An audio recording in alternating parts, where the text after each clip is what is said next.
Problem से solution तक, astro तक, नो योर फेट।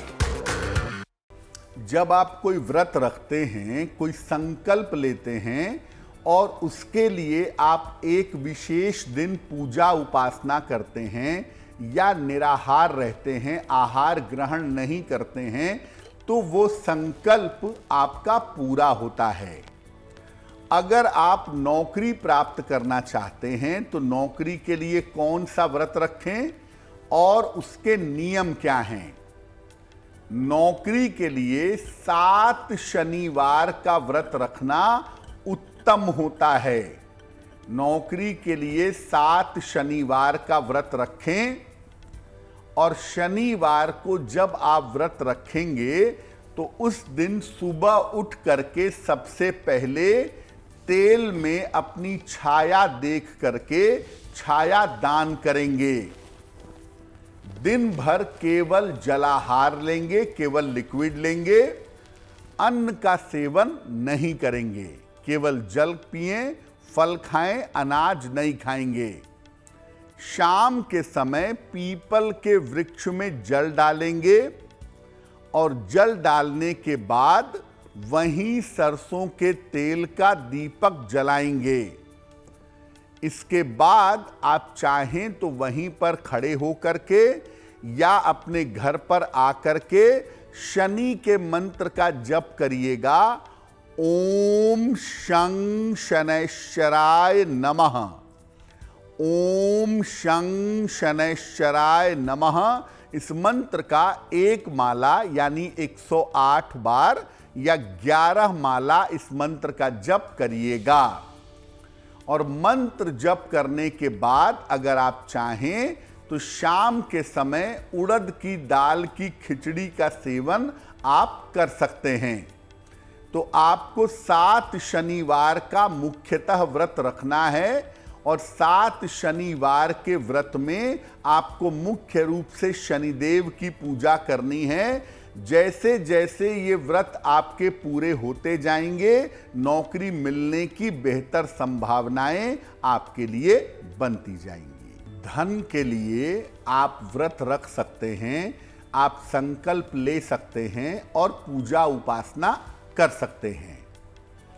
धन के लिए ज्यादातर लोग वैभव लक्ष्मी माता का व्रत रखते हैं, लेकिन मैं बता दूं कि वैभव लक्ष्मी माता लोकाचार की देवी हैं, लोक मान्यताओं से पैदा हुई हैं, ऐसा कोई शास्त्रीय वर्णन नहीं है उनका।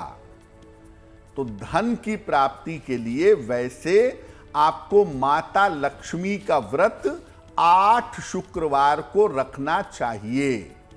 8 शुक्रवार को माता लक्ष्मी के नाम पर संकल्प लेकर व्रत रखना चाहिए। और माता लक्ष्मी के बारे में शास्त्र बताता है अष्ट लक्ष्मी स्वरूप के बारे में, तो माता लक्ष्मी के अष्ट स्वरूप की उपासना करिए या धन लक्ष्मी के स्वरूप की पूजा करिए। अष्ट लक्ष्मी में से एक स्वरूप उनका धन लक्ष्मी का है, आप उनकी पूजा भी अलग से 8 शुक्रवार को कर सकते हैं।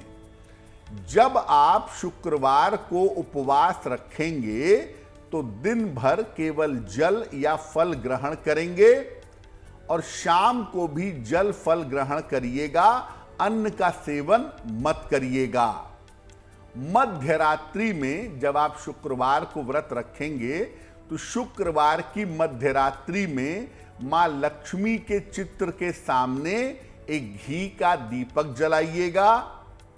मां लक्ष्मी को गुलाब का फूल अर्पित करिएगा और इसके बाद एक मंत्र है उनका, ओम श्रीं श्रियै नमः, ओम श्रीं श्रियै नमः। इस मंत्र का 11 माला आपको जप करना है और या तो पूजा के दौरान माता लक्ष्मी को गुलाब के फूल चढ़ाइएगा या गुलाब का इत्र समर्पित करिएगा। ऐसा आप 8 शुक्रवार करेंगे। 5 शुक्रवार के बाद से ही आपको राहत मिलनी शुरू हो जाएगी। लेकिन आप जब तक 8 शुक्रवार पूरे नहीं होते हैं तब तक आप ऐसा करते रहिएगा ताकि धन की बेहतर स्थिति और धन की बेहतर व्यवस्था बन जाए। एक बात और समझिए कि अगर आप माता लक्ष्मी के लिए व्रत उपवास रख रहे हैं तो आपको महिलाओं का विशेष सम्मान करना चाहिए। एक तरफ आप माता लक्ष्मी की पूजा करेंगे और दूसरी तरफ अपनी पत्नी गृह लक्ष्मी, अपनी माता, अपनी पुत्री बहन के साथ दुर्व्यवहार करेंगे तो ये पूजा फलित नहीं होगी। इसलिए अगर आप धन के लिए प्रार्थना करना चाहते हैं या व्रत रखना चाहते हैं तो वास्तव में लक्ष्मी की पूजा, जो जीवंत लक्ष्मी है, जो स्त्री है, उसका सम्मान भी आपको करना चाहिए। इस एड को स्किप करना तो बहुत मुश्किल है, पर लाइफ की प्रॉब्लम्स का सलूशन ढूंढना आसान। प्रॉब्लम से सलूशन तक, एस्ट्रो तक, नो योर फेट।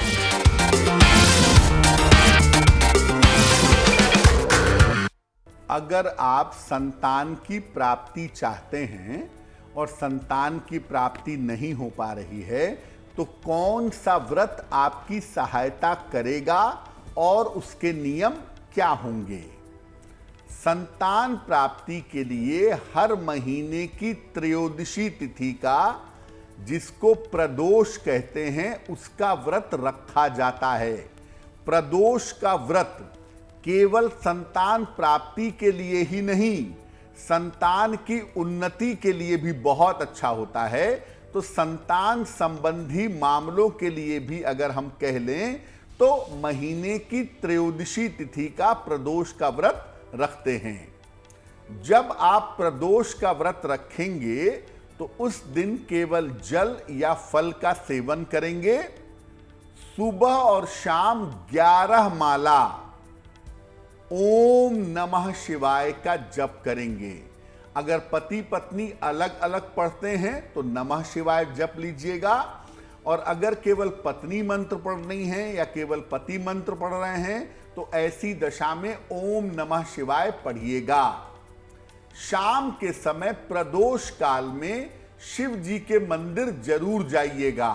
सूर्यास्त के आसपास के समय में भगवान शिव के मंदिर में जा करके उनका दर्शन जरूर करिएगा। और अगर ये व्रत आप लंबे समय तक रखें तो एक बात तो निश्चित है कि आपको संतान की प्राप्ति होगी, या आपकी संतान के जीवन में कोई अड़चन है, कोई बाधा है, तो वो बाधा दूर होगी, यानी संतान का जीवन बेहतर होगा। तो प्रदोष का व्रत रखने से संतान प्राप्ति और संतान का बेहतर जीवन दोनों दिखाई देगा। इसलिए ये व्रत महिला पुरुष कोई भी करे, लाभ अवश्य होगा। एस्ट्रो तक ऐप पर आपको मिलेगा भविष्य से जुड़े हर सवाल का जवाब। डाउनलोड कीजिए एस्ट्रो तक ऐप और चुटकी में जुड़िए इंडिया के बेस्ट एस्ट्रोलॉजर से।